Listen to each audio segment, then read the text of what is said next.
காலத்தில் தமிழ்நாட்டில் இருந்த கல்வெட்டுகளை மைசூருக்கு கொண்டு போயிட்டு அங்கே படி எடுக்கிறோம் அப்படின்ற பேரில் அப்படியே தான் வச்சுருந்தாங்க.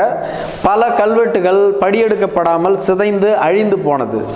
தமிழ் ஆர்வலர்கள் பலர் நீதிமன்றத்தில் வழக்கு தொடர்ந்த பின்பு தான் தமிழ் கல்வெட்டுகள் மீண்டும் தமிழகம் கொண்டு வரப்பட்டது. இப்படி தமிழ் கல்வெட்டுகள் தமிழகம் கொண்டு வரப்பட்டாலும் கூட எங்கும் கர்நாடகாவில் எப்படி பொத்தி வைக்கப்பட்ட நிலையில் அப்படியே இருந்ததோ அதே நிலையில தான் இங்கேயும் இருக்கு. இங்கே வந்த பிறகும் கூட அந்த தமிழி கல்வெட்டுகள் முறையாக படிக்கப்பட்டு படியெடுக்கப்பட்டு அச்சுகளில் ஏற்றப்படாமல் உள்ளது. இதுக்கு ஆட்சியாளர்களை குறை சொல்றதா இல்லை மக்களை குறை சொல்றதான்னு என்னன்னு தெரியல. குறிப்பாக கர்நாடகாவில் இருந்து நான் அங்கே தமிழி கல்வெட்டுகள்லாம் சிதைக்கப்படுது அப்படின்னு சொல்லி தான் நம்ம கோர்ட்டுக்கு போயிட்டு அந்த கல்வெட்டுகள்லாம் அங்கே வாங்கிட்டு வந்தோம். இங்கே வந்தோம் அந்த கல்வெட்டுகள் படியெடு